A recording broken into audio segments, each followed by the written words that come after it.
What's up, Scotty? What up, brother? How you doing? Hi. I'm ready for this. I've been excited for this. Dude, I got goosebumps just talking. Like, Right? dude, I'm like, man, oh man. And not only that, Oh, but I shaved my goatee off today because hey, it was like all the way down here and my beard off. me So too. I'm looking prettier today. I don't know about that, but okay. Once again, though, not a face for TV. Um, ha- have you seen this? I don't have a face or a voice, but here I am doing it. Hey, well, welcome everybody to the 13th Dimension. We're really glad that you could join us tonight. We're very excited for you all to be here. Let's see here. All of our comments from earlier are already on there. Funny. Facebook Funny, user, funny. if you will allow StreamYard to see your Facebook profile, then we'll know who you are. Either that or just pop Yeah. in. When you type Just, in, just type in dash and then your name. Then we'll know who you are. hey, I got a surprise, Tim. What's that? Hi, Jackie. Oh, he's got the nugs. I got the notes, dude. And as The, always, here in the 13th Dimension, we bow to no corporate sponsors. ever, ever. Unless they want to start paying us, and then we will bow and bow and bow. And yeah, right. Well, I will rub your feet. What up, Howard? what's up, Hi, Howard? Hi, Tim. Ruby. Hi, Jacqueline. But Tim, anyways, yeah. Anyways, tonight's tonight guest. we have an extremely special guest for you. Oh Uh, man. this guy is a forensic psychologist and a paranormal investigator. He's also a medium. And we're going to bring him on and allow you guys to talk with him Listen, and we're listen to not what going he to has tell to you. say. Yeah, we're not going to tell you an important part. We'll let him describe himself to you guys. But That's you're going right. to love it. I promise you. You're going to love it. You're going to love this guy. And here he is, Mr. Robert. Robert, I didn't say your last name because I didn't want to butcher it. It's okay. I've been butchered before. Anyhow, it's Italian name. It's Righi. Righi. I Righi. thought that was it, but I didn't want to mess it up. That's okay, Tim. If you want to call me Rigatoni, that's fine. It doesn't matter. Okay, that's fine. But again, thank you so very, very much. And like I said earlier, that I am on my way back east.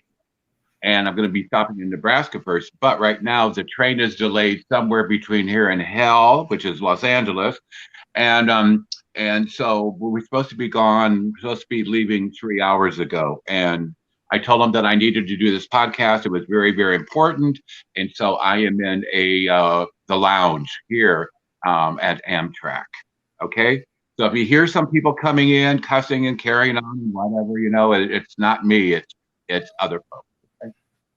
But anyhow, again, thank you so very, very much. I appreciate this opportunity and being on this wonderful podcast. I love, when I heard 13th dimension, I'm old enough to remember the fifth dimension back in the 60s, right? Okay. And I was telling my friends today that, I'm going to be on the fifth dimension. And they said, what in the hell? Are they coming back? I said, no. I said, I'm sorry, with the 13th dimension that I'm going to be on. So, but anyhow, so I've told a lot of folks I was going to be on this program. I've been looking forward to this program so very, very much. And again, thank you so very much. So right now here in Albuquerque, New Mexico, it is beautiful. I was in Taos for the past month, and what I have experienced, I will get into that also. But just briefly, something about me. And like I said to Tim and Scotty, that at any time you want me to be quiet, close my Italian mouth, just go like this or whatever, go like this, it's fine, okay? Anyhow, I am a psychic medium, and I also have a master's degree in forensic psychology and clinical social work from the University of Florida.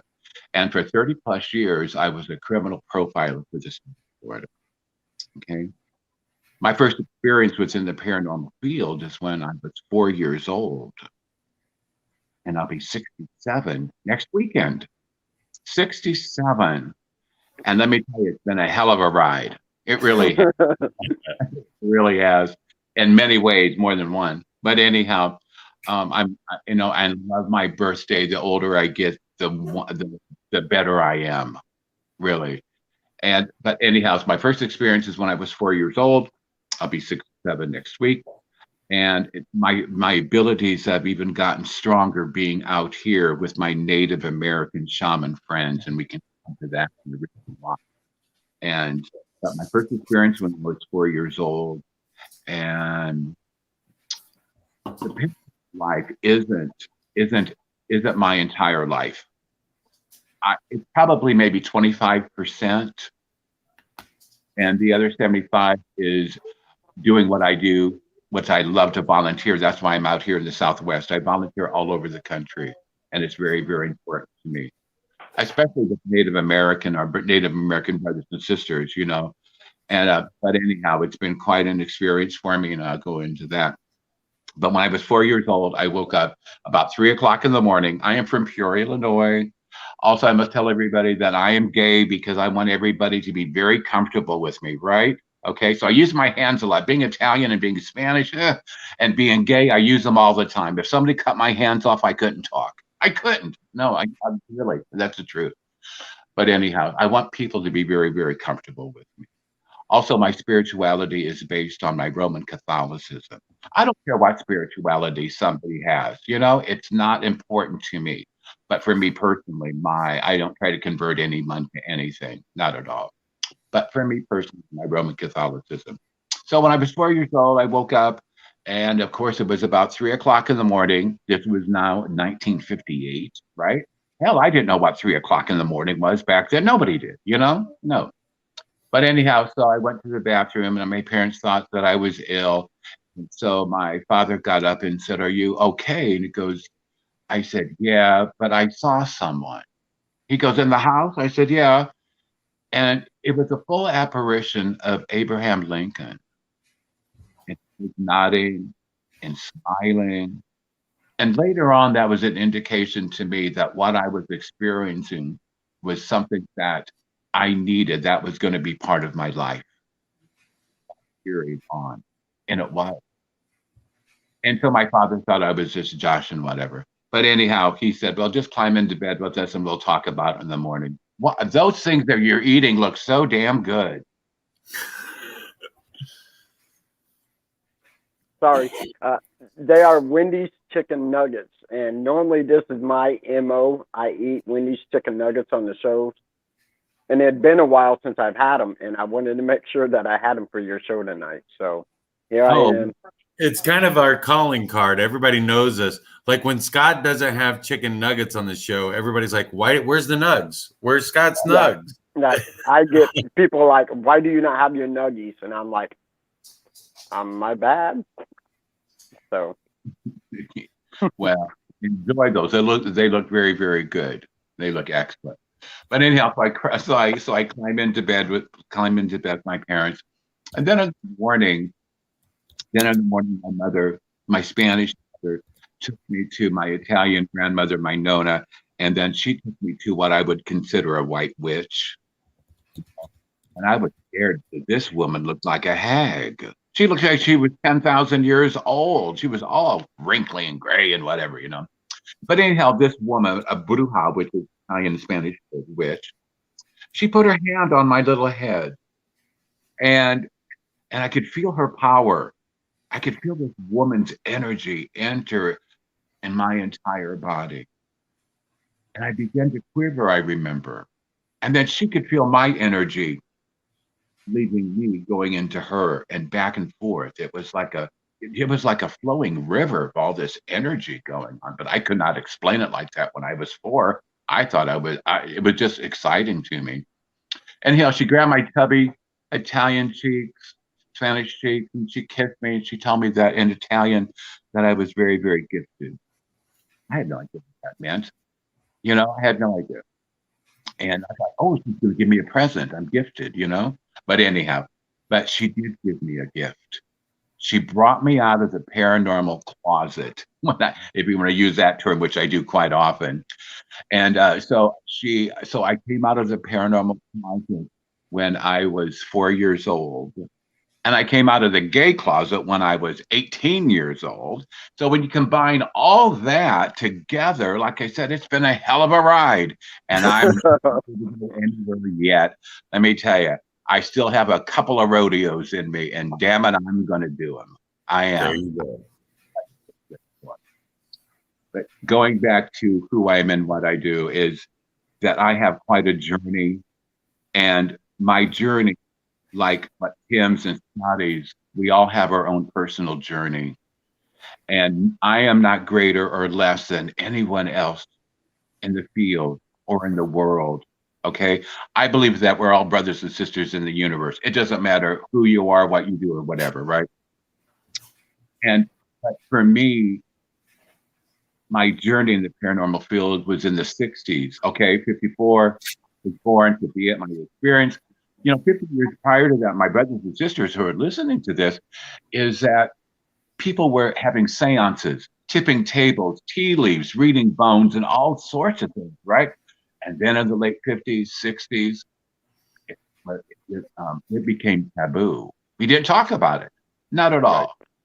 And if we did, it was like, oh, maybe like in a comedy section or talking. I remember Johnny Carson when he used to do the Karnak thing, come out like a wizard or whatever, and try to read different stuff, right? Anyhow, but things were changing in America, socially and culturally. We had the Vietnam War, we had the civil rights, we had gay rights during that time later on, and Vatican II, if you were Catholic, and all this upheaval in our country, And so my parents always said to be very, very careful. You can talk to us about it because I have like 72 first Italian cousins and a lot of Spanish cousins. My father was born in Italy and my mom was born in Spain. But anyhow, but they understood. And I must also tell everyone who's listening that growing up in that culture of being Italian and Spanish, we went to the cemeteries all the time. It was like going to a picnic, family picnic once a month. We took sandwiches. The old man smoked, cigars and all that crap. We sat down next to the tombs. We touched me, put flowers, all sorts of things, right? It was common to do that. I've never been afraid of cemeteries. And my cousins haven't either. And we used to go to funerals constantly. I thought that was normal. I thought that was normal to do that. But my other friends, it wasn't. They were never taken to cemeteries, nothing like that. You know what I mean? But anyhow, and so growing up like that, going to a Catholic school, my father and mother said, never tell the sisters of what is going on. Hell, I would see kids, spirits waving at me and sticking their tongue out and going all that and stuff like that, Well, one time I forgot what my family said, and I looked out the window, and the sister said, Mr. Righi, what are you looking at? And I said, sister, there's little kids waving at me. She thought I was real, she had no idea. Anyhow, before I knew it, she came over, slapped the hell out of me, ended up on the floor, and she told me to stop lying and never to lie again. Well, 6 months later, I was in another classroom, and it just seemed like at the worst times that these spirits would come to me because I did not know how to turn it on and off, right? And the sister said, Mr. Righi, you're so being distracted, right? That I want you to come up and sit in front of my desk. And that's where her garbage can was. Here I was, a roly-poly little Italian kid, and I had to sit in her damn waste can. Oh, my God. I was humiliated. I would have been.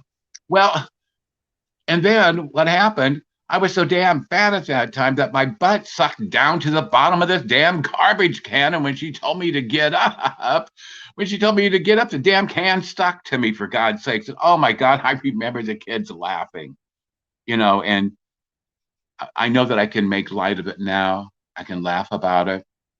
But let me tell you that during that time, I began to stutter terribly because the emotion, I didn't know what to do. Okay. My grades started to fall. I had to learn somehow to turn it on and off. I thought of a light switch and I tried that. Okay.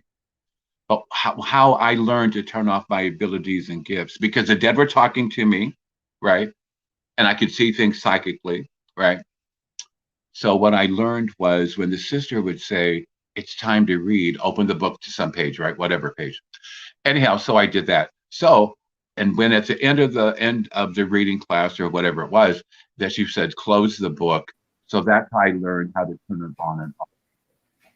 Took me a while, but I'm very visual, so I could see that in my mind. And right now, I'm back there sitting in that classroom, opening the book, telling the spirits within my mind to leave me alone. The book, excuse me, the book is open, and then we close it. Right.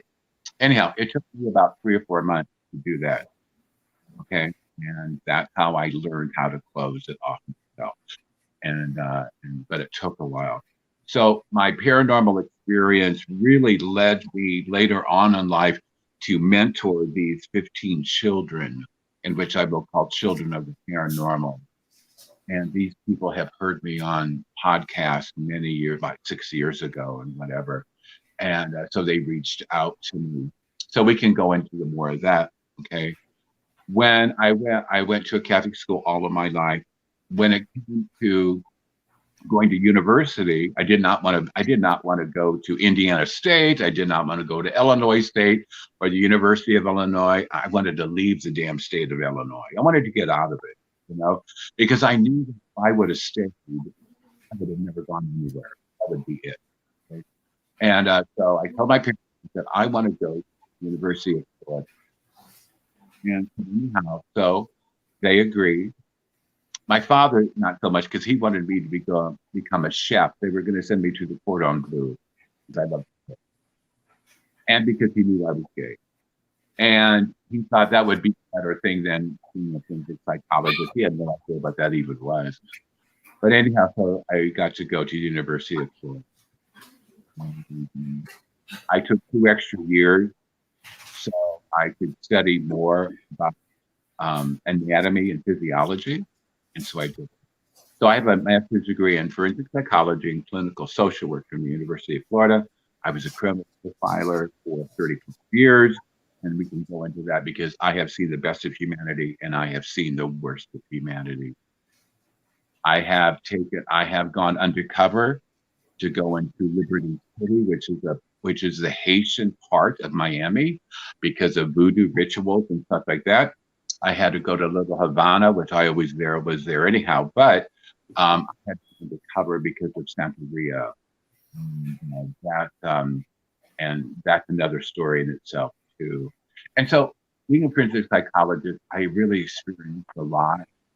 And so when it comes to my mediumship and psychic abilities, I combine those together and they're just beautiful together. And go into that more of that on. But in 1980, my spirit urged me, and the director or the department head of psychology and social work knew what I was, that I was a psychic medium, right? They were very open to that. And I said I wanted to write Sunday and to see if we could interview him because nobody had. He was 50 miles north of where Gainesville is, right? Mm-hmm. Okay, so I thought, well, I mean, the only thing that could happen is he say no, or we don't get a reply, and that's okay too. But I thought, why not go for it? You know what I mean? And my spirit, right? The award, a letter from the attorney stated, that we could go there. Myself and 4 other psychologists went there. And so we had to interview him in 1980. And it was a 90-minute interview. The only stipulation was that we could not bring any type of recording device, nor could we bring any writing thing. We can't bring paper, pen, nothing like that whatsoever. But let me tell you, my brothers and sisters, we were 5 feet from each other. There were no bars between us, nothing. There were security there, okay? And we can go into more of what that experience was about, because I needed to talk to him about the paranormal side, the darks. It's not that all people into paranormal are going to be serial killers. I understand. But there was something, the dark side of him. I wanted to delve into that even deeper. Okay. And so my main thrust of all this was that. Okay. So when it comes to forensic psychology and my criminal profiling, it was an eye opener to me. Like I said, I saw the best of humanity and the worst of humanity. And so then talking about even the paranormal, like I said earlier, that I had done a podcast. And a long time ago, there was nothing called StreamYard many years ago. In fact, you couldn't even see the person. You just called them up on the radio. I could have been dressed up as John Wayne Gacy, you know what I mean, or whatever, when the clown outfit, or maybe I could have been Captain Kangaroo, or Green Jeans. But anyhow, no, I'm dating myself.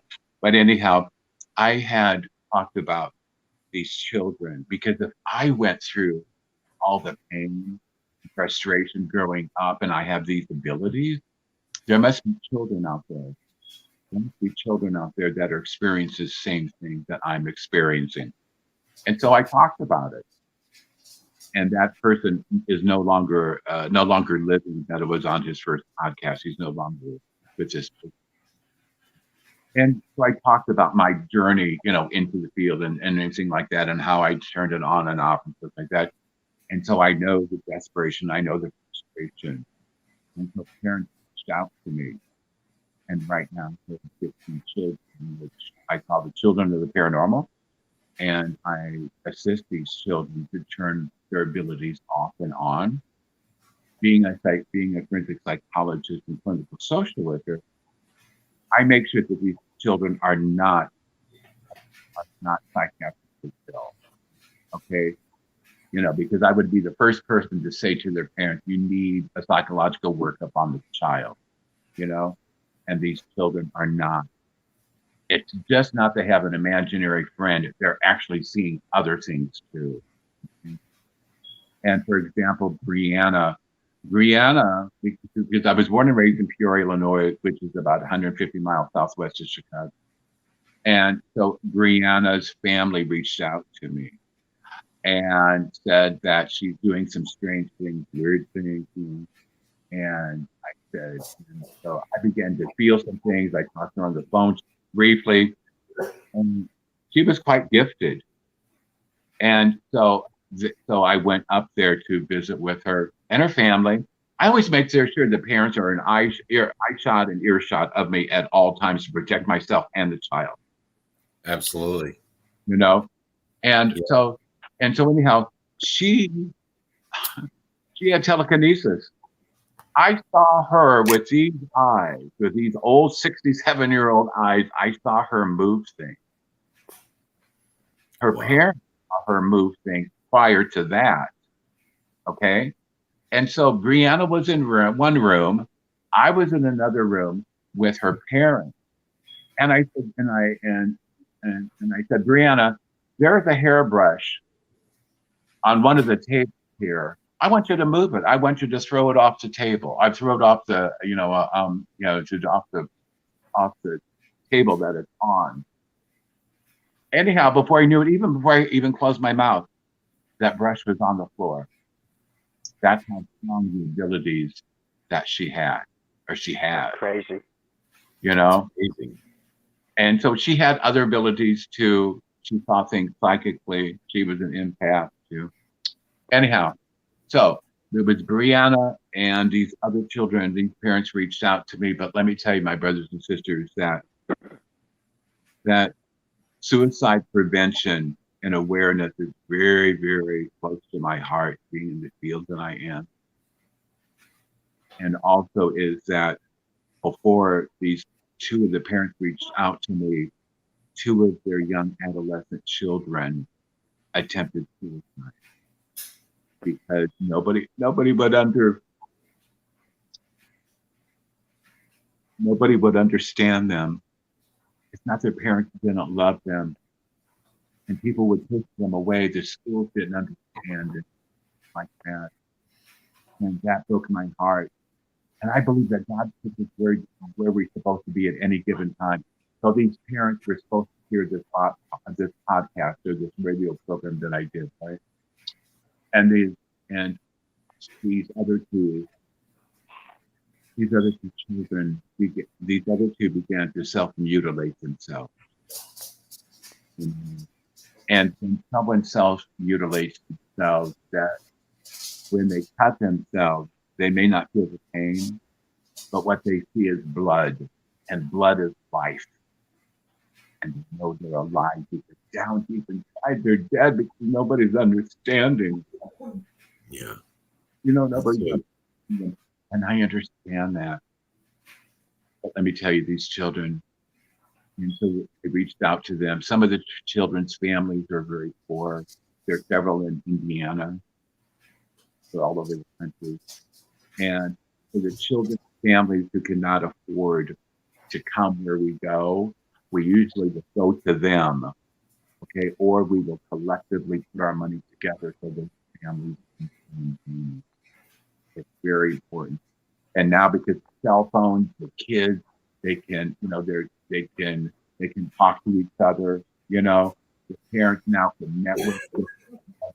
If they have a question or if they have a concern, they can always call me 24/7, right? So before COVID, we were going to different places around the United States. And I wanted, like I said, I had gone individually to see these families and these children. And some of the children see ghost animals, ghost dogs and stuff like that. Some of them are empaths, some of them are psychic, some of them are mediums. There's just a whole array of different abilities that we have. But let me tell you, these children are doing beautifully. They're really, really doing beautifully now. And again, I taught them how to turn it on and off by a book. And let me tell you, it was the younger children understood that way before the older kids, And so a lot of times when we get together, that the little kid, and the youngest one was 5 years old, okay, and the oldest one was 16. But it was neat to see the little kids say, no, open a book, you open to the spirits, and when you don't want them to bother you, you close it. You open it and you close it. You open and close it. Anyhow, and it's just wonderful that these children are doing beautifully. Parents may not understand it, but what they do understand is that their child is not psychiatrically. Yeah. And I always tell beautiful children of the paranormal that never to get in the dark side, never to get into the dark side of it all, because it will be your ruination. I've seen it happen before. And so these children are doing beautifully. They are. So I'm so very, very blessed. But everything that I've done stems from what has happened to me in the past. Okay? What I also do within the field is that I volunteer at a hospice, and I assist these children in the last hours of their earthly lives. And of course, I see angels, and we talk about angels, and these children are wonderful, and I'll take stuffed animals. In fact, I was going to send a picture of one of the little boys that I was with, and I didn't do it, but I can do that later. But anyhow, I can say his first name. And I'm going to say that I believe in confidentiality, so I can say their first names, you know what I mean? But everything else is confidential. They have given me permission to talk. Their parents have given me permission to talk about them and use their first name. But being with these children in this hospice. And how I know of this hospice is because at one time I was taking care of my father. I had to retire early, and I was 90 plus years old. And my mother had passed away prior to that, and my father needed help. And I took my practice and everything in South Florida, and then I came back to Illinois, and then I became hospice for a week where he was called home, and that's another experience sometime that I can talk about. But so they asked me if I would consider volunteering at this hospice with these children, and I said that would be a. I said yeah. My spirit said yes. It was a perfect fit, and but being with these children, and I always shaved off my eyebrows, my hair, my mustache, everything because these children, a lot of them had brain tumors and such, and they were on chemotherapy. They had no hair at all, right? So I just wanted to show that I was with them, that I am with them. So they would come and pat my head and all sorts of things. But these children, otherwise, nothing are saying with them and such, and it was just it was just incredible.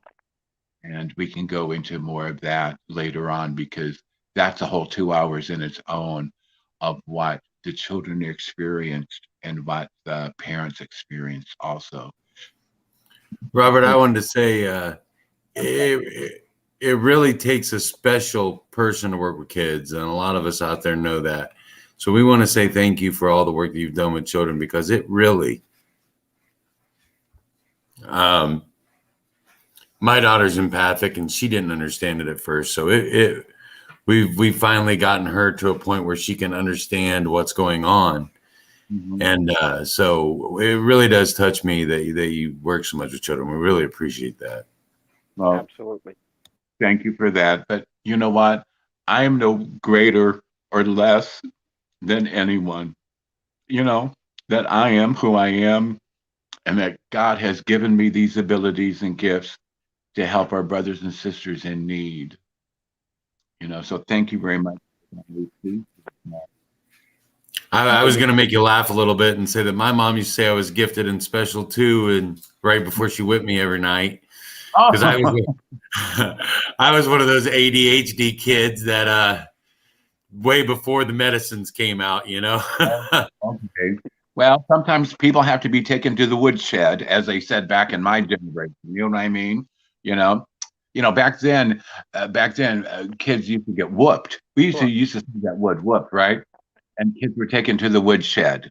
But now, if you even did that, and anything like that, you would be arrested probably. You know what I mean? You know, Oh, and yeah.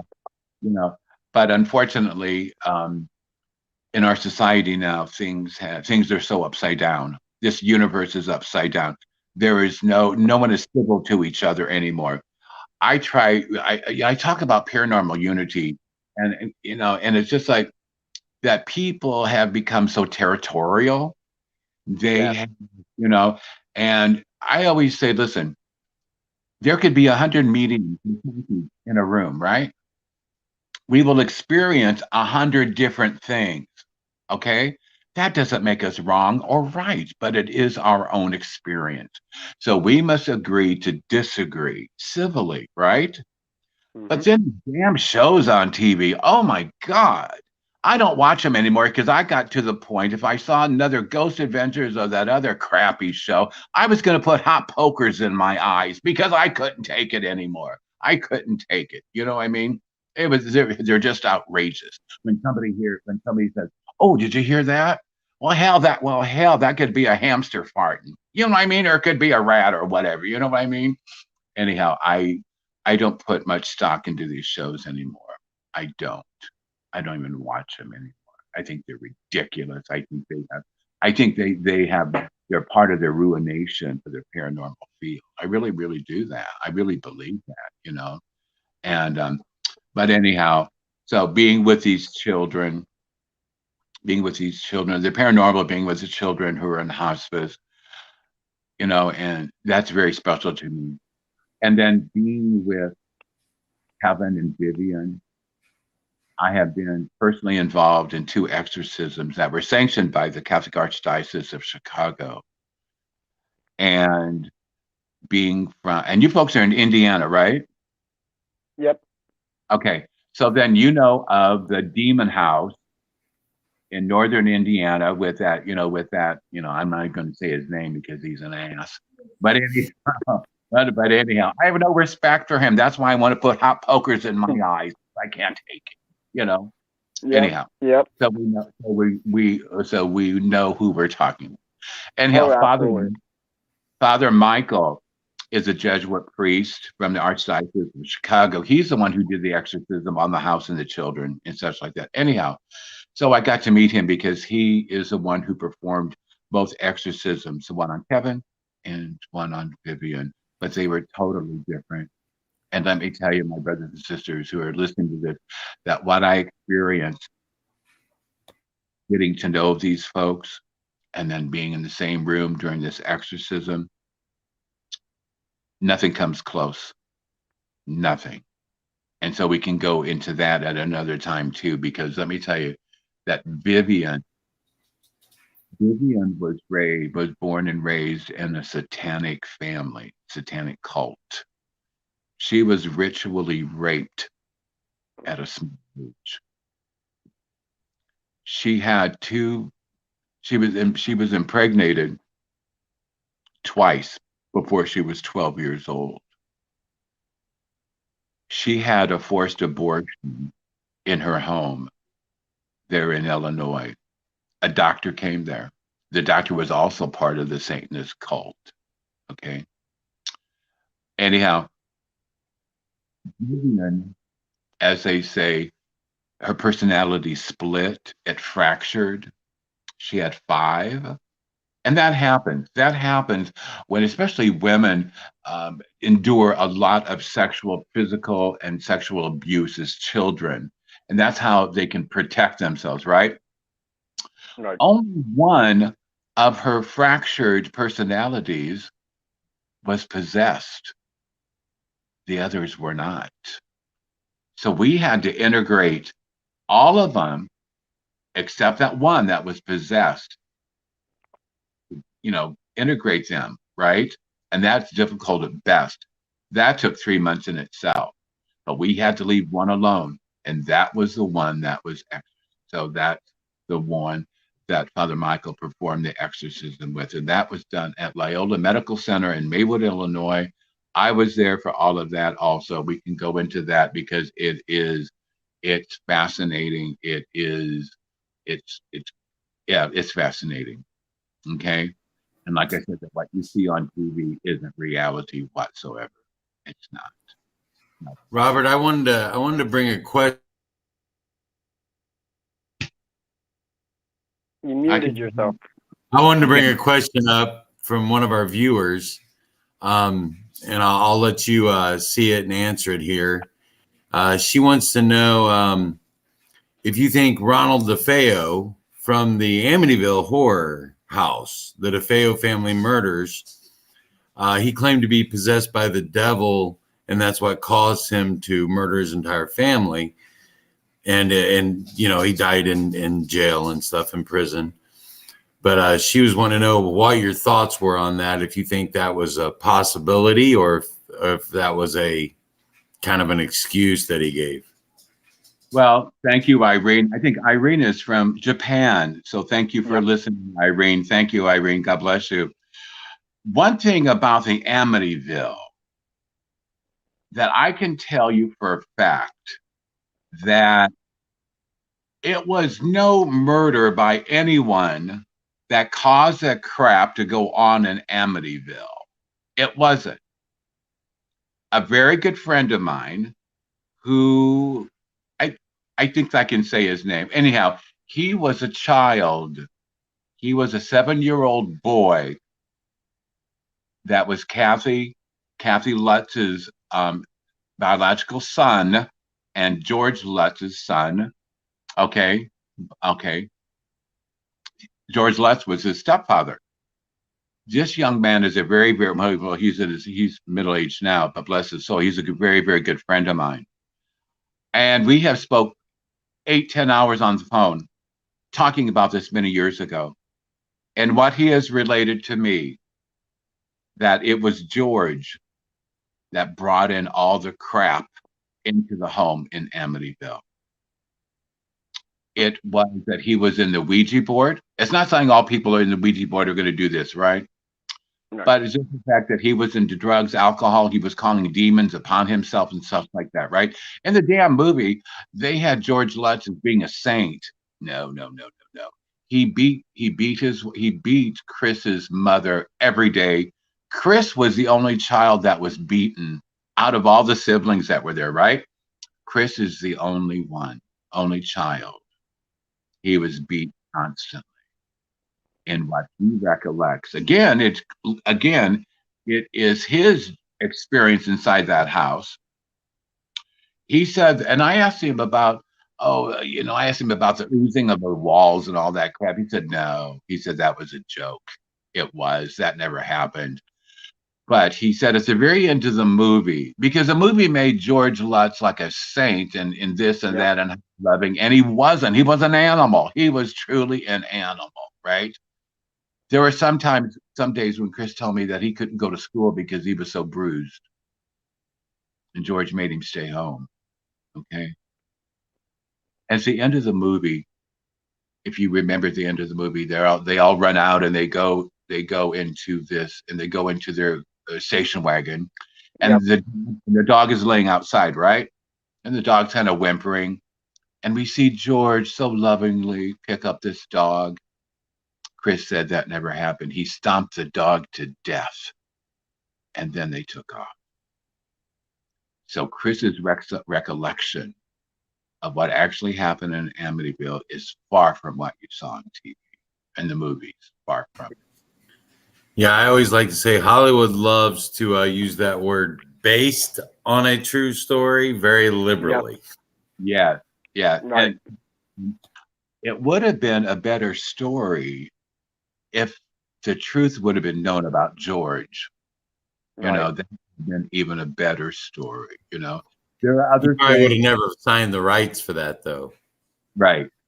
And so they moved from New York. They moved into California. Chris thought maybe things were going to get better, and they didn't.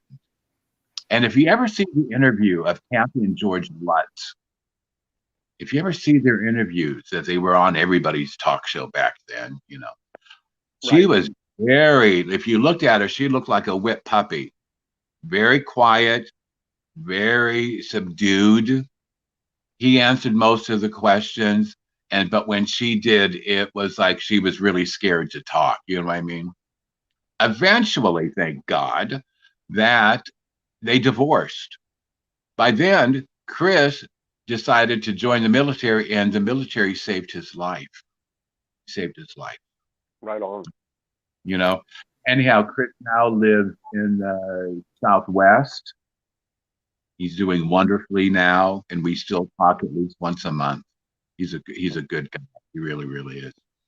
But anyhow, so when it comes to like the DeFeo and all that, was he possessed? He could have been. Or maybe it was an excuse like she said, like they said years ago, the devil made me do it, And if you remember Flip Wilson, maybe these folks won't be listening to this, but Flip Wilson used to be on Ronan Martin's Laugh In. That all that crap, and he would come out sometimes and he would say, the devil made me do it, and stuff like that, right? But anyhow, I think the devil is blamed for more than what the devil should be blamed for. You know what I mean? When somebody goes to, what drives me nuts too, I'm ready to put hot pokers in my ears, because I cannot take anymore of these people say, oh, there's a demon here. Oh, please. At my experience, after all these 50 frickin' years in the field, I shouldn't say frickin' because they've been wonderful. It's very seldom. It is very, very seldom that you're going to like step on a demon. You know what I mean? It's very seldom. Yeah. We like to say if you were a butthead in life, you're going to be a butthead in death. Oh, amen. I would use the word prick, but maybe I can't. But and I just did. So if you have to mute it, that's fine. I understand. But it's very true, Do I believe that we need to be redeemed? Of course. You know, of course, but some people are just not redeemable. I know some of my Protestant brothers and sisters would say, no, no, no, that's not true. Everybody can be redeemed. No, I don't believe that. But anyhow, that's just me. But anyhow, and so the exorcisms, hello. And so anyhow, so the exorcisms of Kevin and the exorcisms of Vivian are very, very interesting. They said they could take, and both of those were taped.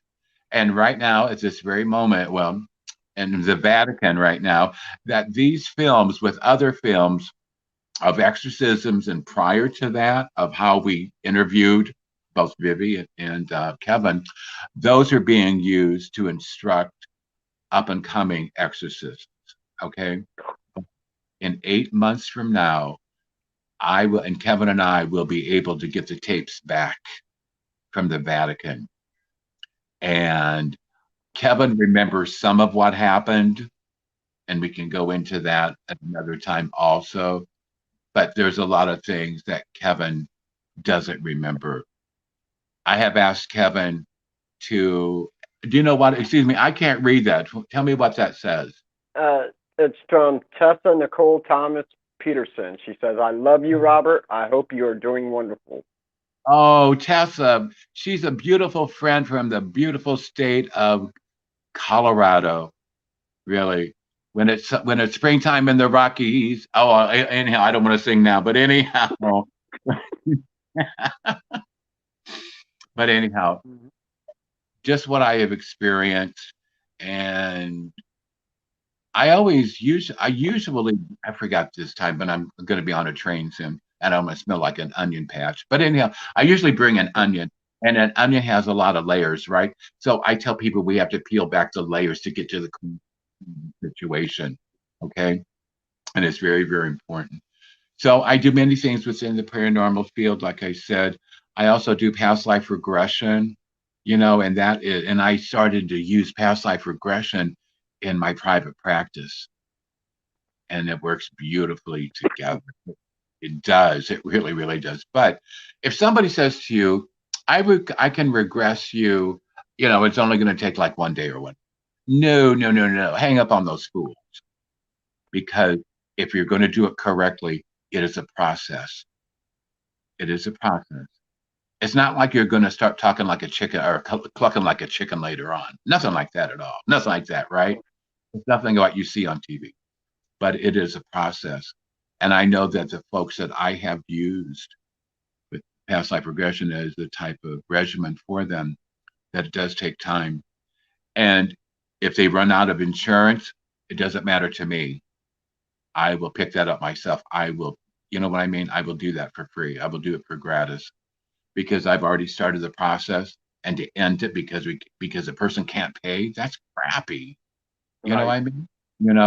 And so I do it for gratis after that. But so I do a lot of things within the paranormal field. Also, I must also say that I have done many, many internships at state hospitals in 1974, 75, 76, and 77. So I know the anguish, the pain, the frustration. I have seen the physical abuse, sexual abuse of our brothers and sisters in state hospitals. People must understand that during World War II, of course, with the Nazis and stuff like that, and the death camps and everything, that they were trying to rid that population of people that they believed were no good, right? Right. Okay. And that happened here in America. It was called eugenics. I don't know if you heard of eugenics or not. You have to look that up, eugenics, okay? Because what happened that people could drop off a baby at the state hospital gate in the early 1900s and on if they looked a little different. If they maybe had Down syndrome, such like that, right? Because they were embarrassed. They were embarrassed. Okay. But let me tell you, a lot of these people that were in the state hospitals, they were no more crazier than what we are. And maybe at times we're crazy, and that's okay. But it's just the fact that these children, they became mentally ill because of what they experienced there. I have seen people who were biters and they took out their teeth without using any anesthetic at all. Okay, I have seen people having high doses of Tegretol and phenobarbital because they were biters. Okay, I saw a young boy with a mask on and his hands behind his back because he had killed many folks, especially with Down syndrome in the state hospital. The state hospitals I was in was two in Iowa, one in Wyoming, one in Phoenix, Arizona. Okay. And also I was at the only leprosy colony that was here in the United States, and that was in Homa, Louisiana. And what I Dang. there, okay. So when I see these groups that go in and they say, "Oh, I got scratch, I got," it's like, well, look where you're at. These poor people. When you go in, my brothers and sisters, when you go into these places, please, in the name of God or the universe, show some respect because these people never got respect at all.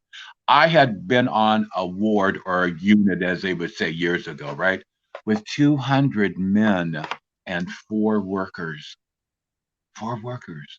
okay, you know, and to try to, and what I saw, it was one of the saddest things in my life. I tried to stop things, and I was stopped myself. Okay. I've seen people in 4-point restraints. I've seen people being restrained in closets. I saw ECT so badly that they were flopping around, these poor people. But now, thank God, through ECTs now are totally different than they were years.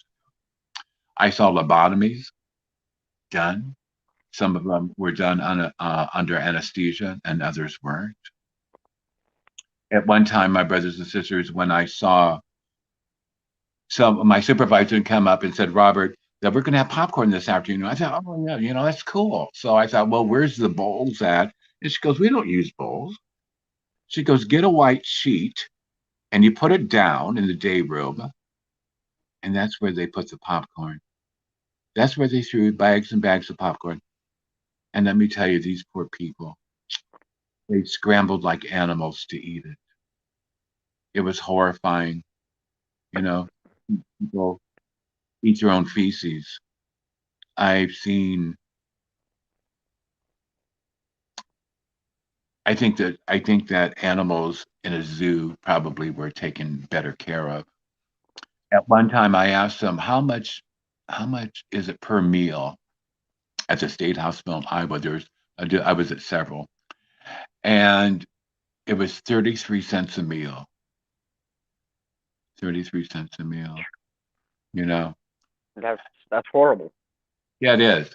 And so they were underfed, undernourished.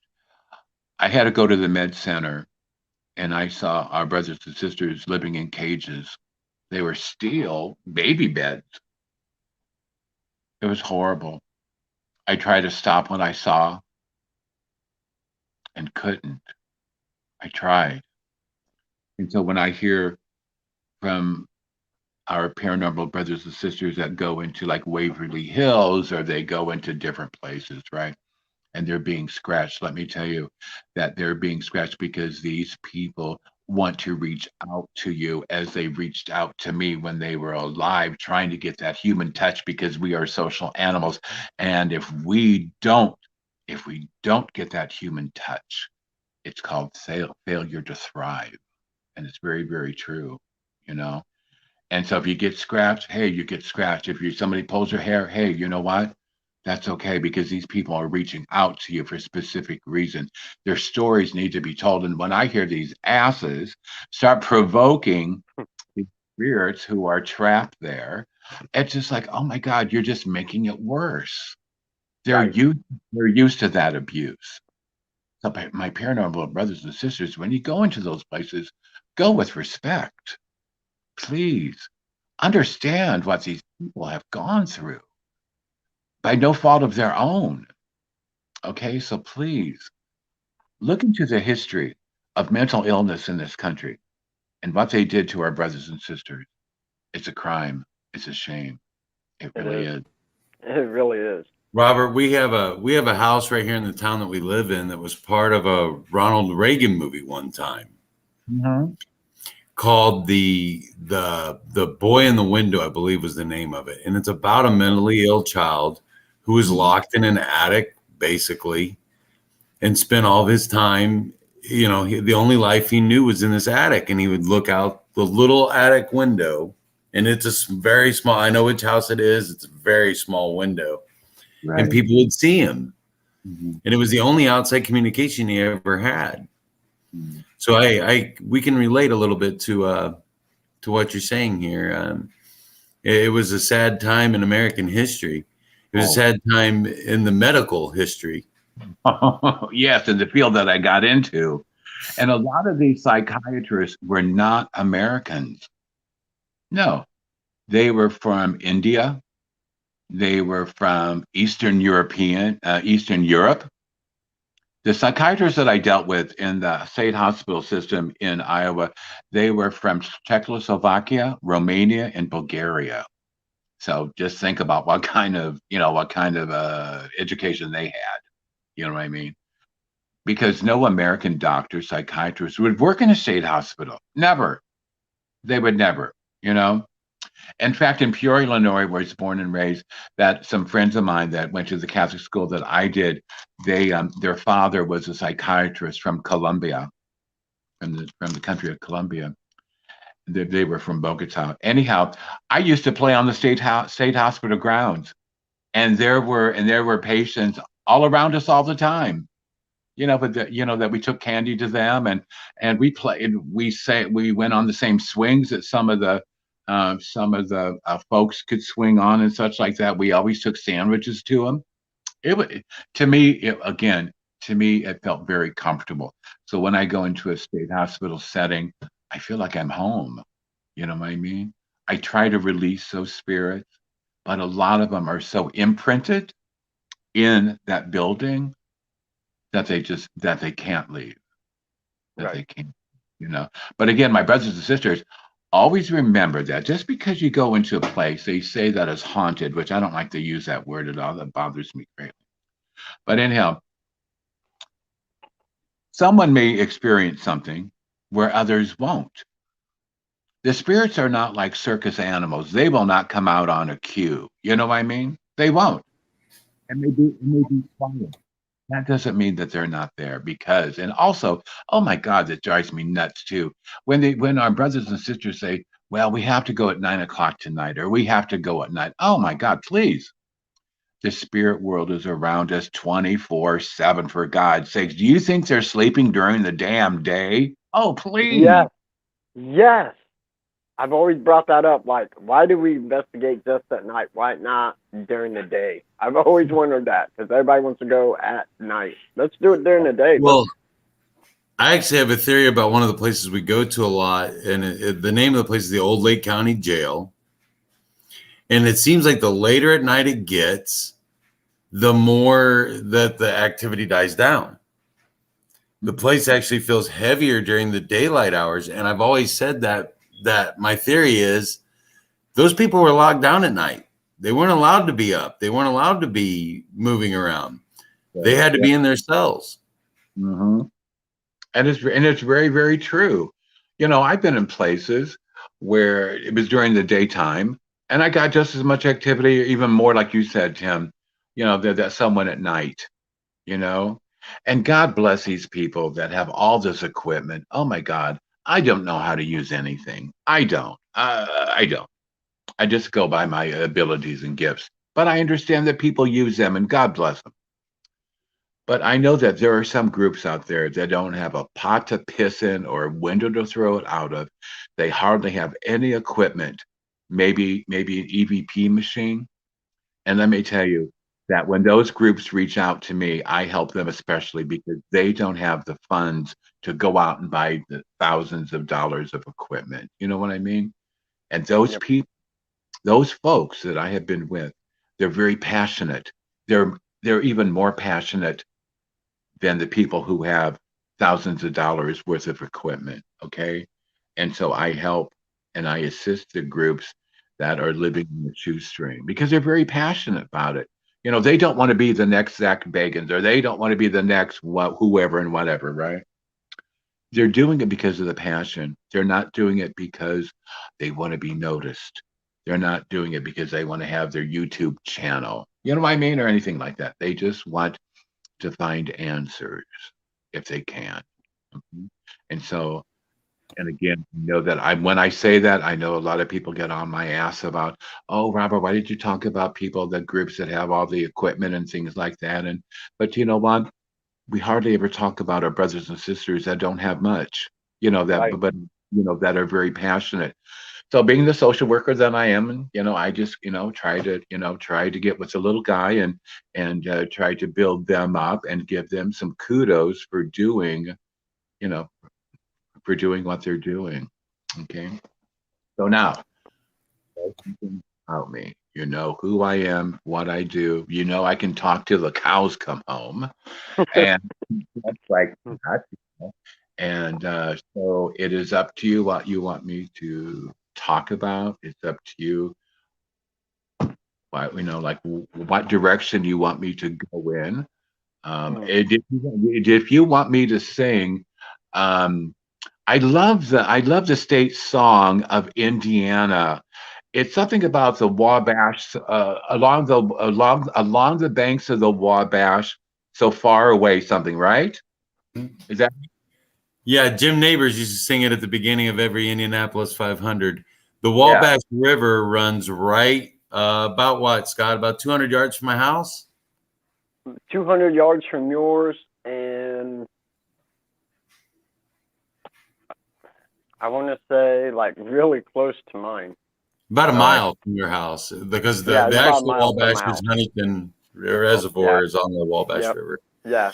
Yeah, So we live right there on the Wabash River. We're out there all the time. I'll be out uh, hunting not far from there this weekend, actually. oh, deer hunting. Yeah, yes. Oh, good. Okay. And I'll get some backlash about that too, about killing animals, about eating, you know. Anyhow, and let me tell you, my brothers and sisters, I'm not a vegan. Are you kidding me? Please. I can't get enough lard and I smoke like a fiend. I can't get enough tobacco. I can't get enough lard. And at my age, I don't give two shits. I don't. You know what I mean? you're on the right show. Then you're on the right show. Absolutely. I do it. I have some Native American heritage myself. Mm-hmm. So we have traditions that have been passed down in my family, and we consume every part of the animal that we take. We don't leave any part behind. But Wonderful. we also donate meat to different places Oh, to help feed hungry families. right. Thank you. Thank you for that because I know it in Illinois, it's called Hunters for Hunger. Mm-hmm. We have the You know, same program in Indiana. very good. Because when I'm home, and when I'm home in Illinois in Peoria, I always volunteer at several soup kitchens and such like that. And one of them, like I'm going to be volunteering when I get home in Illinois, that every Thanksgiving we serve out 5,000 meals that are delivered to people that need them, and we get about 400 people that come inside and such like that. So when I do go home, which is very soon, that I will go there. You know, we make about 500 pies. We make homemade apple pie and stuff like that, and raisin cream pie and pumpkin pie and sweet potato pie and stuff like that. But anyhow, the volunteerism is very, very important to my life. So You can now, always I'm sorry. Go ahead.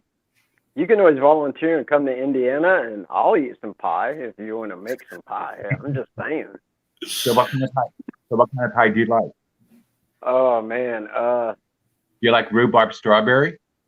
rhubarb strawberry, key lime, chocolate cream, old fashioned sugar cream. Yeah, pies. Yeah, I like pie. Blackberry Here in pie. Indiana, we have something called sugar cream pies. And I Oh, heard that because of the Amish in northern Indiana, like Yep, in that's where we live. Elkhart, Shipshawana, Wakarusa, Napanee. I know that area well. oh, I had cousins that went to Goshen College in that area. Yep. Okay, and so the Mennonites and the Amish are very close to my heart. So that's how I heard about it. And something else called whoopie pies. I love making whoopie Whoopie pies pies. Yep. and shoe fly pie. That's another one that I've heard of. I've heard of it. I've never had it. Okay.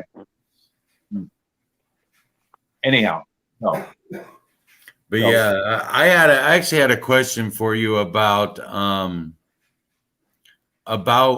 your time as a criminal psychologist and criminal profiler, and how some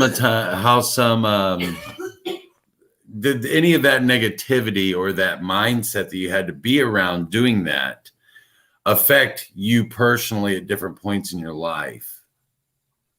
my brothers and sisters, I had to learn how to detach myself emotionally. You know, when you get a call at 1 o'clock in the morning or you're on call and whatever, and you get a call and you go to a dumpster and you don't know if you're looking at a rag doll or a baby, it takes its toll. Okay. How I separated myself emotionally is that when we were done for the night or for the day, sometimes that we would be in the field 14, 15, 16, 18 hours. Okay. And that I learned through Mother Teresa of Calcutta because I volunteered at an AIDS hospice in Miami. And meeting her, through her, I learned how to do interior prayer, to meditate, you know, turn off the damn phones, turn off the TV, turn off whatever, and just listen to your spirit, reconnect with your spirit. Okay. Right now, my brothers and sisters, that with everything that's going on in the universe, we need to reconnect in who we are because a lot of folks have lost themselves because of all the crap that's going on. There's so much diversity, there's so much division, Right. just not in the country, but all over the world. And what's even more sad, there's a lot of division within families. And that's what is so sad to me also. Okay. So what I do is I meditate. When I get a call, go out into the field, I cover myself with white light completely. I ask my angels. I have a little guardian, a little baby. Her name's Angelina. That's another story in itself. And also Raphael, the archangel. And I go to them constantly. And we all have angels, guides, spirits. Okay.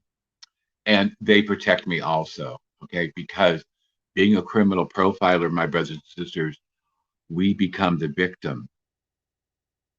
When you are called out in the field and you see it's a woman and she is mutilated, her torso has been mutilated, she will be decapitated. I don't want to go into a lot of the gore, you know what I mean? But it's just a fact what I have seen when you see a woman that her nipples have been tore off or that she has burns, just not only women, but children too, having burns all over their bodies. As a criminal profiler, we become the victim. We find out who they are, what they liked, what they disliked. Where did they go to school? Where did they go to restaurants? Where did they go to church? We become them because more times than not, the perpetrator is going to be a family member. It will be a friend or a friend of a friend, maybe an acquaintance. It's very seldom, it's very seldom that someone murders somebody randomly. Okay. More times than not, we're going to have a connection. Okay. So dealing with that every day. And let me tell you that when I first got in the field in 1980, DNA was not discovered until 81, 82, 83 at best. Right. It wasn't. And so a lot of people were wrongly convicted and stayed in prison for years and years until these lawyers got together and ran more DNA and everything. And a lot of these people able to be released from prison. Okay. And let me tell you that when I got into the field, something called Miami Vice was on TV. Do you guys remember that? Don Absolutely. Don Johnson and all that stuff. Well, we wore khakis. I wore the pastel shirt. We did the whole thing. Dockers, you name it, that Yep. was okay. But we never carried guns because we were not police at that time. We weren't police at all. Okay. I remember when I got in, when I graduated, and the director down in Miami called me and said, Robert, we want to hire you. I said, okay, thank you. Appreciate that. So my first job was in Orlando, and we can go into that because I was there before Mickey Mouse was really Mickey. You know what I mean? I mean, it was still a swamp. And there was no Right. such thing as Universal Studios either when I first got there. But Robert, he said, you have more education than I do. He only had a criminology bachelor's degree, a bachelor's degree in criminology. Okay. And again, it's not all about me, and it's not. But I knew forensics was going to be there. It's going to be up and coming, thing. And social work is very close to my heart, which is another story in itself. And so he goes, Robert. He handed me this yellow this yellow pad, and he said, I want you to write the protocol of what to do and investigate. You know that show that's on TV, sometimes it's called the first 48 hours, which are the most critical, most crucial. A lot of that, what they're going by. And I don't want to blow my horn or nothing like that, but I must say that there are several chapters in these books that up and coming forensic psychologists, it is required reading and writing a paper on. But there's two chapters that I have written personally many, many years ago about that, how to do it appropriately, what state of mind to be in, and such like that. And but anyhow, I loved my career. There are things that I couldn't change, and I understood that. I burned out right away within the first several months, and I'm glad I did then because I understood it then. There's something called Annie Sullivan syndrome. I don't know if you know what that is or not, but Annie Sullivan was Helen Keller's teacher. Right. Okay, and so the professor told us right before we graduated, there's going to be probably 45% of you that are going to try to save the world, and you can't. You can't save the world. You can bring them up a bit. Don't let them fall back down in the cracks, but you cannot save everyone. Well, I thought I could.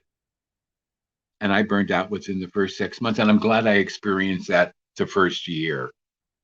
And that's why I stayed in, because then when I began to do more seminars and became supervisor and such like that, that I told about the burnout and what to do and try to stay away from it. But people are hard headed, for God's sakes. You know what I mean? So they're going to do it, But it was difficult when, like I said, when you get a call, and if it's a baby, especially, and it really tugs at us. Somebody asked me if I cried. I said, of course I cry, for God's sake. You know, I think people don't understand when when people say, oh, oh, you got to be so strong for your family. That's bullshit. Please, being strong is overly rated. All you're doing is putting guilt on the person. You know what I mean? Shed those tears. Let them, because we already shed tears emotionally inside of us. Let those tears come out. They're very cleansing for us to do. And even when the children pass away with that, and the children in the hospice, when they pass away, I cry. I cry. To see their mother weeping and wailing, their only child that they can have naturally is dead. Oh my God. To feel that pain, to feel that anguish, to feel that anger. And she goes, Robert, do you think it's okay for me to be mad at God? I said, damn right it is. I said, if you're mad at God, tell him that you're mad. Tell him that you're pissed off. And that's okay. God understands. God understands. Okay. I said, don't. don't allow this stuff to be stuffed even more down in you. You must let it go. You know, Absolutely. you know. So anyhow, anyhow, now you know who I am and what I do, and it is up to you what you want me to talk about, or if you want to take a 10-minute break so we can smoke some peyote or maybe a little weed. Legal in Illinois. The train. I just saw a note that somebody brought in, and the train is another 45 minutes late. So hell, I'll never make it back to where to Nebraska where I'm going. Not tonight, of Right. but anyway. So I know it's up. Scott had some questions too for you about Mr. Bundy. I'm sure he's got a few, so I'll let him ask. Sure, Scott. You know, man, just being in that room with Mr. Bundy and looking at him, since you're a medium, did you feel just what was the energy like being around him? Okay, we were allowed. Can I? Okay, okay. We were allowed to interview him for 90 minutes, right? I've Yes, got sir. the stipulations whether we could not bring any writing paper, we couldn't record anything, right? So we go into that room. We were sitting there waiting for him. Now we have three female psychologists that were dressed differently, and there was a reason why we did that. And then another male psychologist that looked like Don Johnson from Miami Vice. But anyhow, and and but anyhow, we were there waiting for him. And before he even got there, being in that room, because he had been in that room apparently before, it was heavy. I could feel the negativity. I could feel the heaviness of the air. Now the other psychologists never did. They never felt any of that, but I did. And just the anticipation, you know, and we all talked before prior and saying that we're not going to allow our emotions to get the best of us because that's what he wants. You know what I mean? Right. So So I was sensing and feeling that really started weeks before that when I wrote this letter and when I received a letter from him, and I still have those letters to this day. And just that energy from that letter, you know what I mean? And Right. so I wasn't surprised what I was feeling, and I wanted to feel that. Granted that I protected myself with white light, but I wanted to feel that. I wanted to feel what his victims were feeling also, the innocent victims. Okay. One of them was a 12-year-old girl. I don't know if you knew that or not, but one of Yep. them was okay. Yeah. And and so then he comes into the room and he's shackled. He sits down. It's like I said, 5 feet from us, 5 feet, you know, and to be in the same room, to be in the same room with someone that has such negativity, so much darkness, so many lies, betrayal, so many just horrible, horrible things. He just didn't do horrible things to these women, which he did. And let me tell you, my brothers and sisters, I am not by no means glorifying what this SOB did. Not at all. But we need to know and understand the dark side of him, of why he did what he did. Do I believe he was mentally ill? If you believe that narcissism is a mental illness, then he was mentally ill. Okay. Do I also believe that he was possessed? You damn right I do. Yes, I do. Okay. And again, what I experienced in that room is totally different than what the other psychologists did. When I was talking to when I was talking to Bundy, his eyes were dead. They looked like walnut. You know how walnuts come in that shell and they're black or whatever, right? Yep. They were completely, there was nothing behind them. Nothing. I felt that. But the other psychologists never saw that. Never saw that at all. I saw him sweat terribly, but when they but they did not notice that at all, you know? when I was talking to him, he was a bit fidgety. I remember one time him saying to me, I know who you are and I know what you're trying to do. And I didn't respond to that whatsoever because he wanted to have this dialogue. He wanted to have this debate. Screw that. You know what I mean? So I didn't debate with him at all.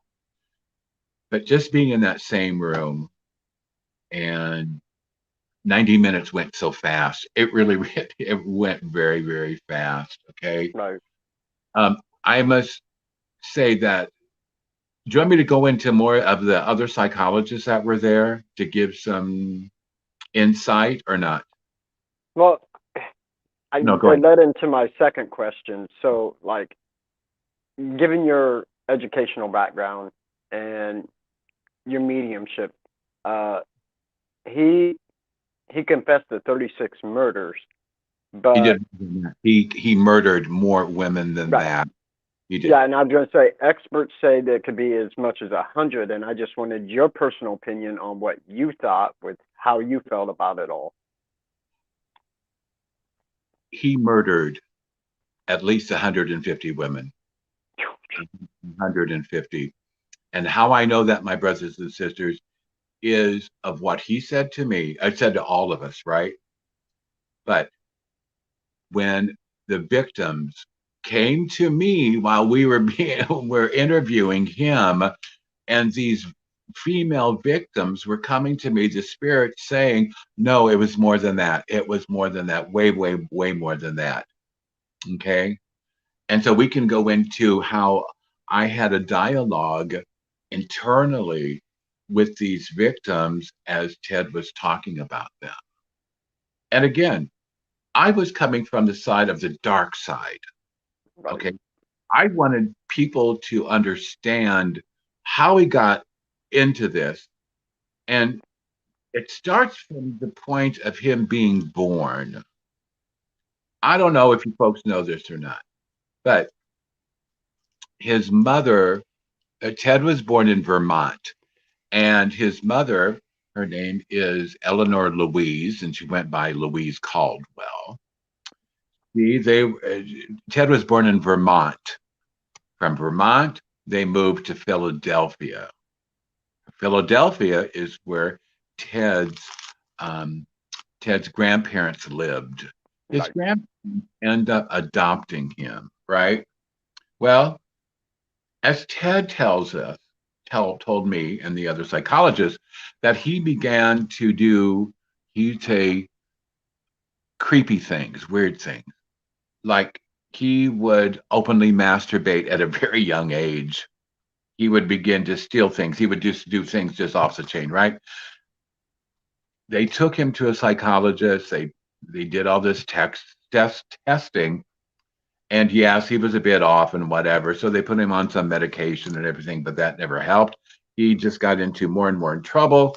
So his mother, Louise, decides to move to Seattle, Washington, clear on the other side of the country. You know, oh, look how pretty. Oh, let me see that that. would be that is Ghost. This Ghost is gotta Ghost. make He an interrupts appearance. every podcast we do. Yep. Mhm. Wonderful. Wonderful. He loves to come in and pop in. He Nothing does. wrong. Nothing wrong with that. I'd rather see that cat than see Ted Bundy. Yeah, you know what I mean. But anyhow, and I'm really surprised that he's not.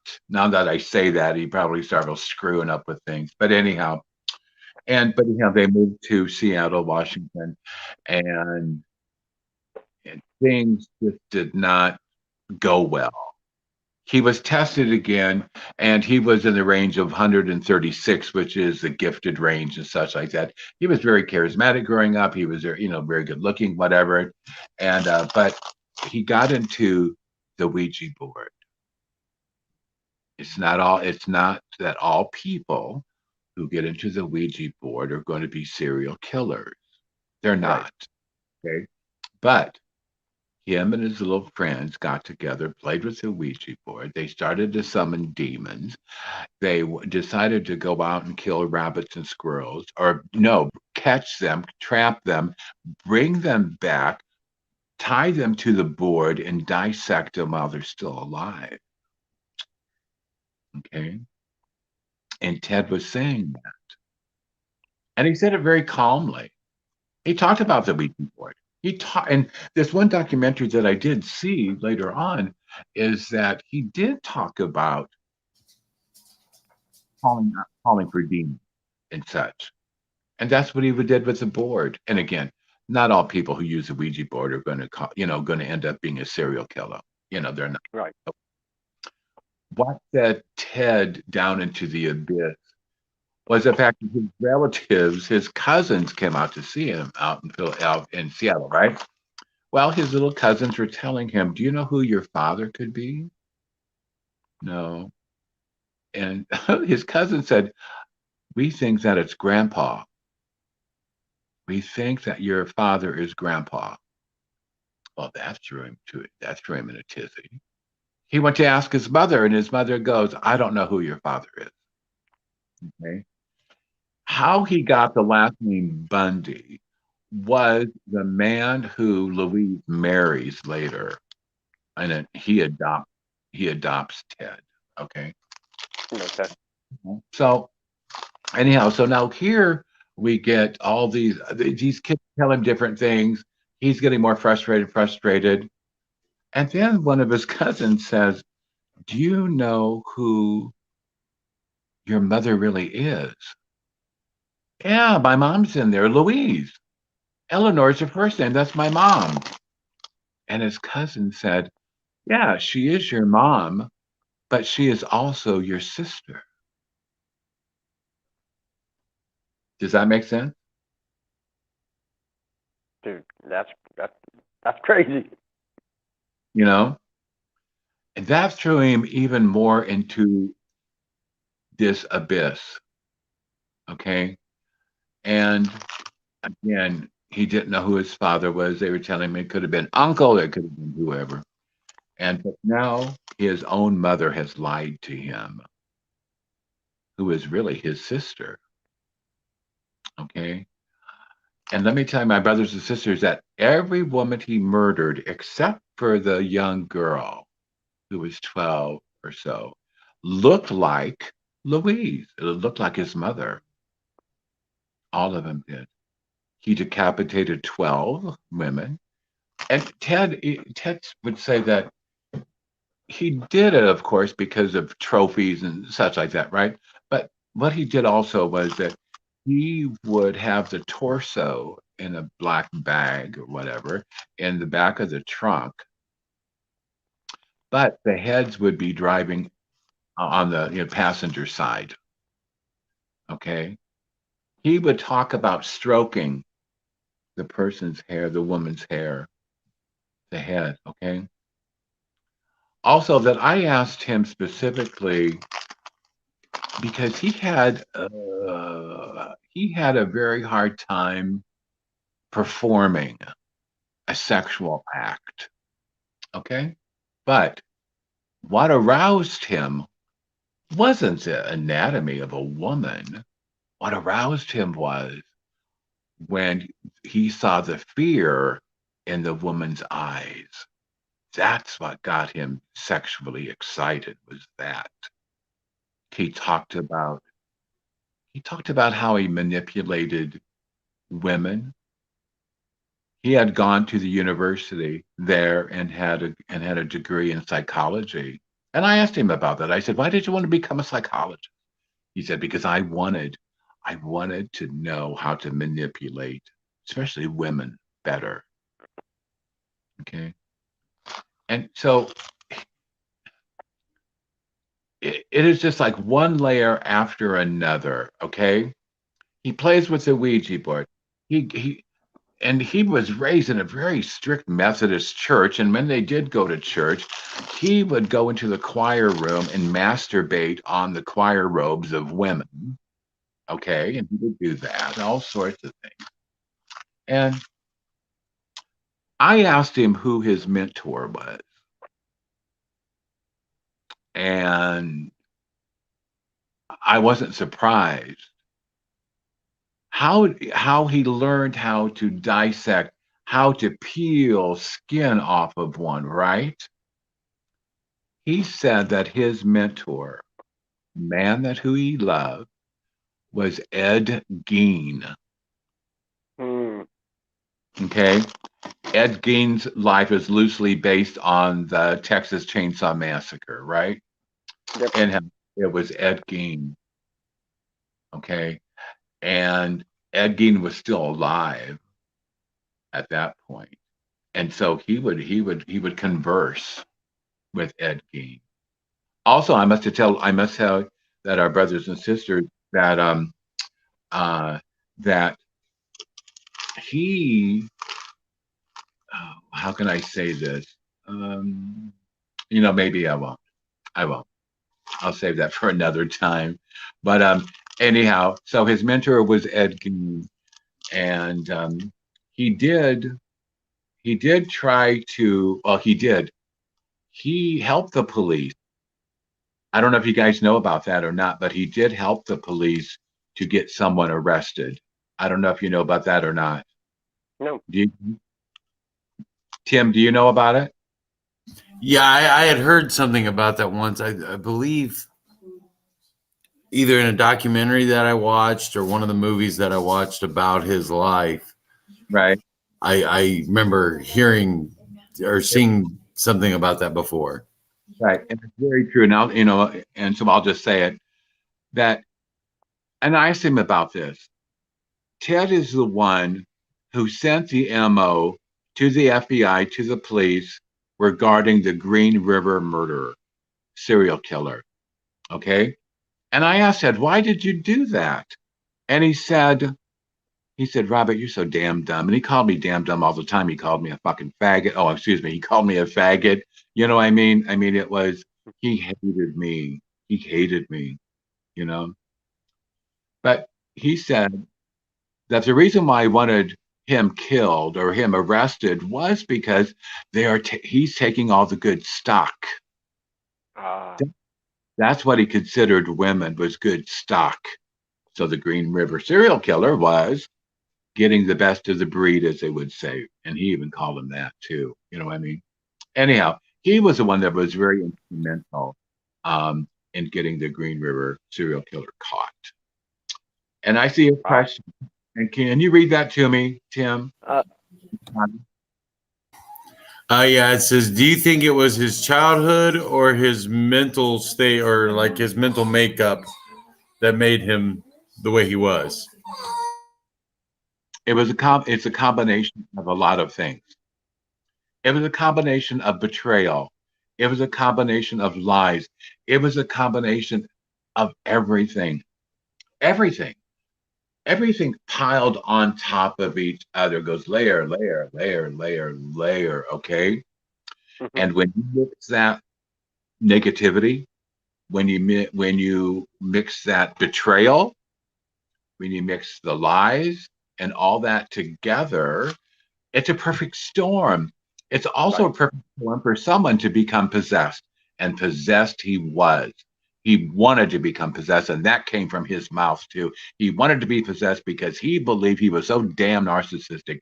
He believed that he could be in control of a demon. Well, no way.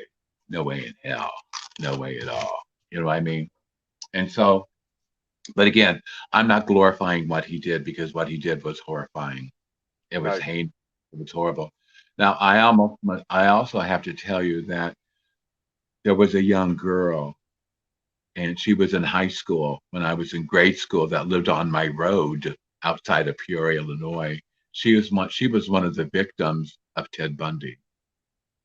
Back when she graduated, that kids were hitchhiking all the time. Nobody thought about it.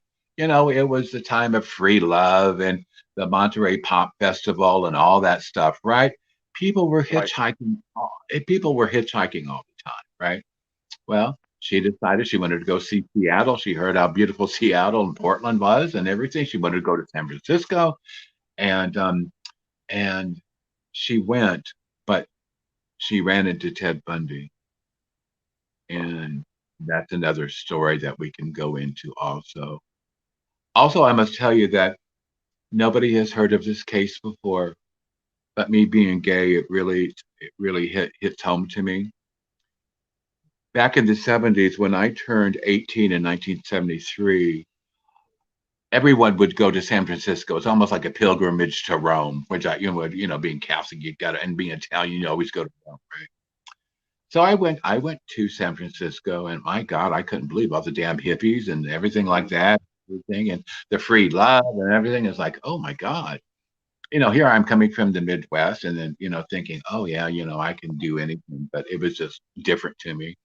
Anyhow, it's called the Doodler. From 1970 till about 73, 70, no, 70, excuse me, from 71 till about 75, 76, there was a gentleman, not a gentleman, but he was an animal, and he would go into the gay bars, and he was gay himself. And he was a beautiful sketch artist, right? Well, he would go up to see a guy that he liked, attracted him, and he would doodle him. He would do a sketch. That was his opener to meet these guys. And then he would murder these men. And that serial killer was never on the news, never at all. You know what I mean? But he killed a lot of our brothers and such like that. And the case is still open. But the one thing that had in common was that he always went to gay bars. He always sketched people. Then he went up and said this and that, and the people would buy him a cocktail, whatever, and then they would end up going home, and then he murdered them. He did not only murder them, but he also cannibalized them also. When one cannibalizes someone else, it is because they want to get closer to them, like Jeffrey Dahmer. Yeah. It's also like men who kill their mothers and begin to cannibalize them because they want to feel closer to their mother. They want there more of her DNA inside of them.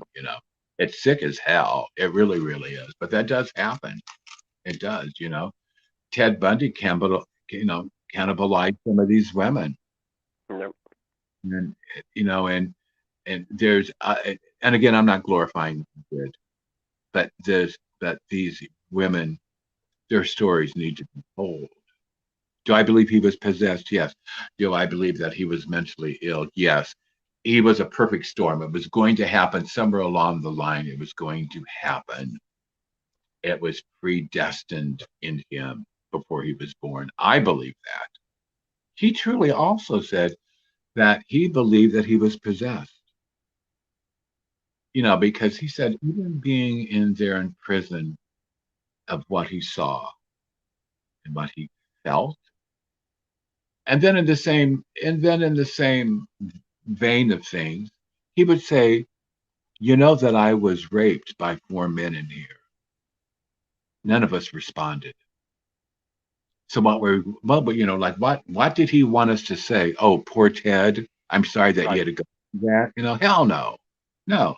Let him be raped 1,000 times. I could give a crap. You know what I mean? And it's not that I'm sympathetic to anyone who is mentally ill, but he had the choice. He had the choice. He could have said, he had free will. Everyone has free will. And I understand when somebody's mentally ill, a lot of times that free will is just thought about maybe in a split second, and that's it. Maybe I shouldn't do it. You know what I mean? But he wanted to do it. He hated his mother. He hated what was going on. And so what do most people want to do for revenge? We want to hurt the person, right? We're trying to make them hurt as much as we're hurting, and it never works. So you have to, and then narcissism says, you know what, Ted, you did it one time and you got away with it. You can do it again and again and again. But what happens is that narcissism will bite you in the ass and eventually, because you begin to get too cocky. That's what happened to the BTK killer, BTK in Wichita, who I write to. I have letters from him, John Wayne Gacy, Jeffrey Dahmer, Son of Sam, uh, that whole thing just fascinates me. You know what I mean? So anyhow, that was my experience, and there's more things I've experienced with Ted Bundy that, again, it could take an hour or so in itself Right. of how he manipulated these poor women, you know, and how he reeled them in, and how he killed them, murdered them, and we can go into that also. That most of my paranormal brothers and sisters who are listening to this don't know of what I experience next, and that is for another time, because what I experienced right after leaving that room, and during that room, leaving the room, and then later on. Yeah, and I definitely want to have you back to Oh, for sure. explain that. Oh, right, right. And Tim, I know you had a question you wanted to ask him. Yeah, I wanted to talk to you. I watched the last interview he gave right before he was executed with Dr. James Dobson from Focus on the Family. Mhm. And I wondered, because you being a psychologist and getting inside of his head, I wondered what your take was on it, because he blamed everything he did on pornography in that interview. Right. You know what? He, everyone else, it's always somebody else's fault. It's not mine. You're going to blame somebody else. Oh, you know what? If my mother would have told me that she was my sister, I would have never done this. Or, you know what I mean? Or if my grandfather was really my father, he should have come out and told me early on. You know what I mean? No. Oh, no, no, no, no. He, like everyone who has never taken responsibility for anything, a lot of that has to fall upon Louise, his mother. She saved him, she enabled him so many times. When his ass should have gone to jail, when he stole from different stores, she was there to get him out. You know what I mean? You know? Yep. So he learned how to manipulate, and he did it quite well. Okay. Yep. And no, but no, he never has taken responsibility, not for anything he has ever done. He continues not to take responsibility for what he does. There are some, at the one podcast that I did, or several, about Ted Bundy, and we'll go into more later, but sometimes people will hear different things during when I'm talking. And I'm not going to say what, I'm not going to put that in people's minds, you know what I mean? You know? Right. But again, I'm not here to glorify what he did. I just want people to not understand him, but understand how mental illness works, how does possession work, and how they at times will work together. And they are so close in so many different ways. It is hard. It is hard to determine if one is mentally ill or are they possessed. And the Catholic Church does a wonderful thing, that, with Kevin and Vivian, we can go into all the different psychological testing they had to go through prior to that. You know what I mean?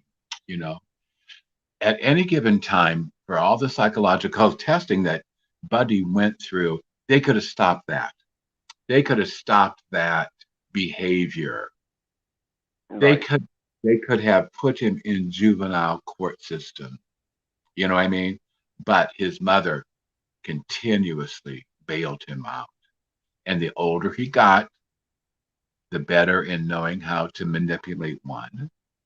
He got better looking, very engaging, you Yep. know, you know. There are other things that I can say about Ted, but they have to go in chronological order. You know what I mean? I just have given you kind of like the tip of the iceberg. Right.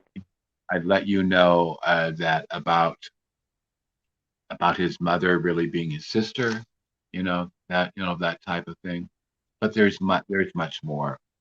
And again, what we have heard, what this other psychologist and myself heard, came right from his mouth. Now, Did we believe everything he said? We some of the stuff we had to take with a grain of salt. You know what I Right. mean? He wants to be out there. He wants to be, there's serial killers all over, right? But he wants to be the one that everybody thinks of. And it's true. I could talk about Jeffrey Dahmer, but nobody gives a shit about him. But you know what I mean? But Yeah. the minute you say Ted Bundy, Oh yeah. oh my God, everything. Oh yeah, yeah, more about Yep. Ted Bundy, everything like that. One of the That was reasons, me. you know, and one of the That was reasons, me. yeah. And so one of the reasons why is because it was on TV, not his trial per se. That didn't happen until Scott Peterson. I write to Scott Peterson, who murdered his wife Lacey, and even to this damn Right. day, he said somebody else does it. But what's so sick about about Peterson is also that his mom and dad believe that also. His mom and dad and sister and I write to each other once a month, and they still believe that their son is innocent. Oh, he could never do that. Oh, please, he did, for God's sake. The forensic evidence is there. Right. He he had motive. He was there. He did it, for God's sake. You know what I mean? But anyhow, but the story of Ted, of Theodore Robert Bundy, needs to be told. And again, not glorifying what he did, but how it just can take one thing that piles on top of another, another, and another, and another. At any given time, his mother could have stopped all this,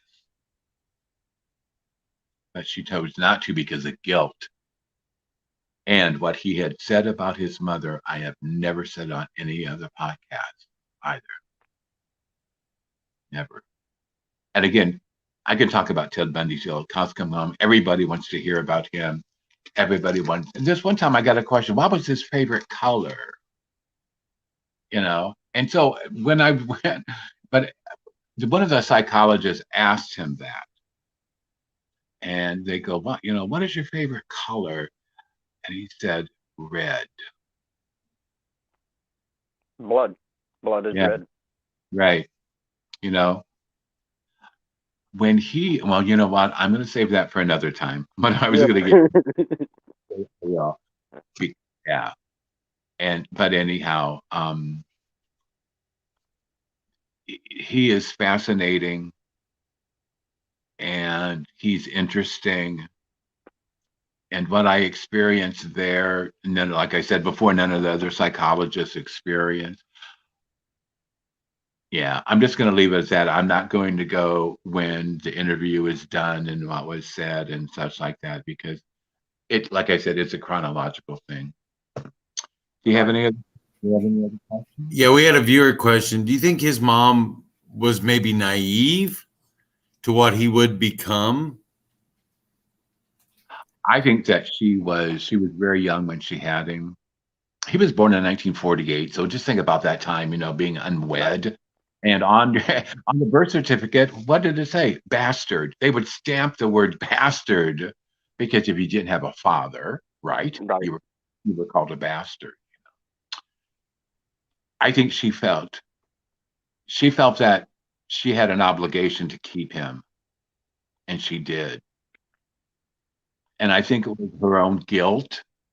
I think of what came out later on about who his father, because through DNA testing of who his Right. father was, she had to hide a lot of things.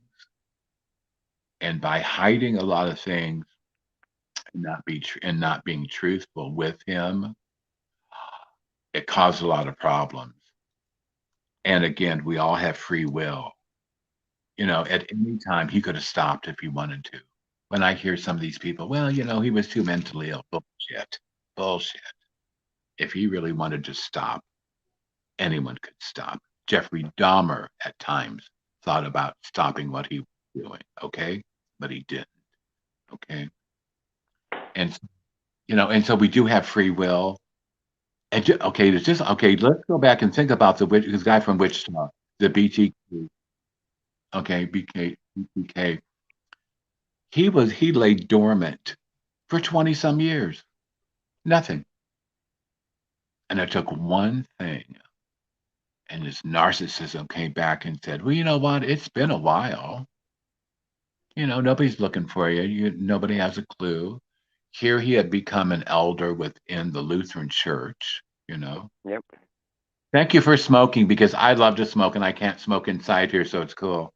But anyhow, Yeah, thanks, don't Tim. don't worry. When this podcast's over, that's the first thing I'm going to do. But anyhow, but just the fact that his ego and the guy in Wichita and narcissism said, "Let's do it one more time," and he just got caught because of that. You know what I mean? He just became more, it was a computer and crap like that, and just became sloppy. It's almost like that he set himself up to fail. And a lot of times, narcissism will kick you in the butt, and people will get caught because of that too. And Yep. but anyhow, so when it comes to serial killers and the criminal mind has always fascinated me, because if you would take and when Ted Bundy, oh, you know what? I'm not going to say more anymore about Mhm. Ted. Right. Okay, because there is more, and yeah, so I'm not going to say. I just have one last question, real quick, and this will probably get us through. But the movie that came out a couple years ago, starring Zac Efron as Bundy, I don't know. Did you watch or have you seen it? No.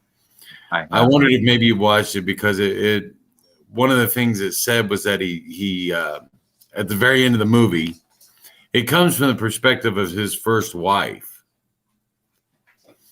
And at the very end of the movie, he comes out, he writes on the glass that he's talking to her through the word hacksaw. And I wondered if there was any truth to that, or